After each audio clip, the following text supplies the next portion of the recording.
Well, a new Daily Caller report found that the Bernie Sanders presidential campaigns, both in 2016 and in 2020, were slapped with a fine because they had hired illegal immigrants during those campaigns. This is in reference to three, two of whom were Mexican, one of whom was Argentina. Not huge fines, but fines nonetheless. Ryan, there is a rule that bars foreign nationals for working on campaigns, contributing to campaigns indirectly or directly. It's a relatively minor offense, still not exactly playing by the rules. These were DACA, though. These people were here under DACA. What do you make of all of this? I think you actually maybe even know some of the people in the story. These, I know at least two of these campaign workers, and they've always been public that they are dreamers. Right. Like this is not like anybody uncovered anything secret about their past. Like these are people who were brought to this country as children, and because they still have never passed the DREAM Act into law, all we have is the court-recognized DACA program, right. Deferred Action for basically for dreamers, who are within a certain period of time. Which gives them a protection against removal, but does not, because you need Congress to do it, give them a pathway to citizenship. Right. So they're stuck in this limbo where they've only ever known, basically, living in the United States. They are people in this world, so they need to work. And DACA allows that but doesn't then undo the kind of federal laws around calling them foreign nationals because they're not able to go through the immigration process, right. And they don't have green cards yet. They're still then legally considered limbo. In limbo. Well, they're legally considered a foreign national. They're legally considered a Mexican but they can national, work, even though they haven't been there since they're like a year old or something like that. It's a mess. And so it's basically a reverse loophole that has them caught up in this. Like there's not like I think the campaign should have hired them, and if the campaign has to pay a fine, okay, fine, make it. And we'll see if it even happens, because this is a preliminary report from the Daily Caller. FEC is completely dysfunctional because it doesn't have quorum, as far as I know at this point, which might be necessary to issue some more significant rulings.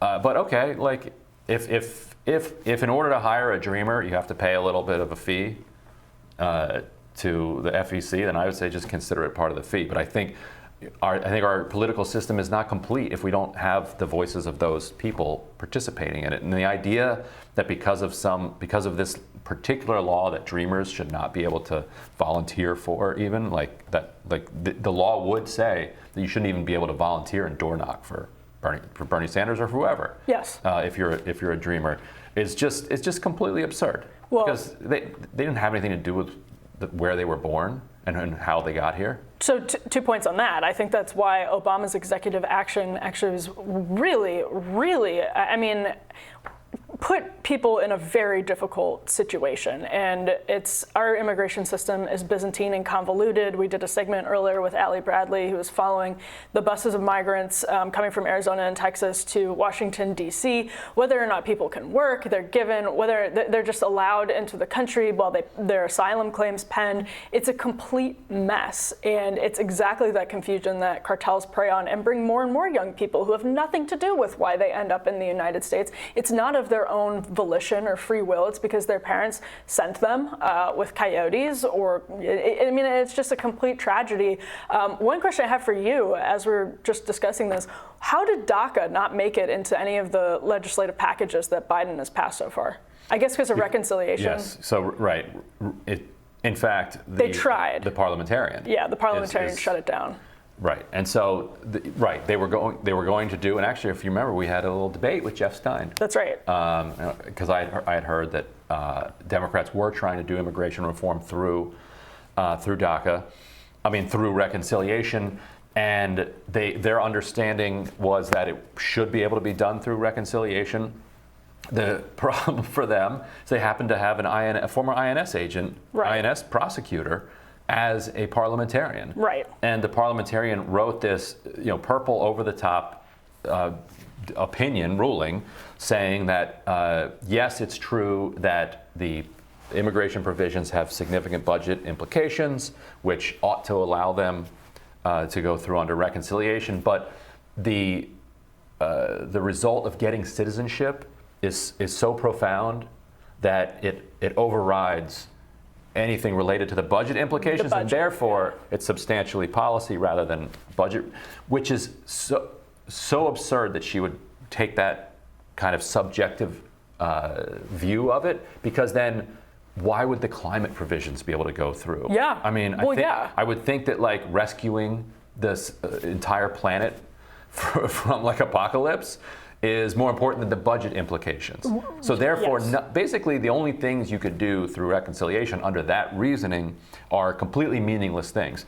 What her problem was that her own subjective experience with immigration clouded her vision of the kind of relative importance of that issue compared to other issues. All issues are important. Like, she allowed drilling in Anwar to go through. Well, yeah. You could certainly have people say that the profound destruction of the Alaskan national wildlife outweighs the budget implications, and therefore it can't go through reconciliation. So anyway, and then Democrats didn't fire her, didn't overrule her. Right. So which they could have. Right. And it wasn't. You did a good radar on that. Yeah, right. Yeah, they could have. They could have. It's never been done, basically. They have fired parliamentarians in the past, but it's been decades since they've overruled. And so overruling, then, according to people like Manchin and Sinema, is considered to be the same thing as reforming the filibuster, right. which they also say they're against.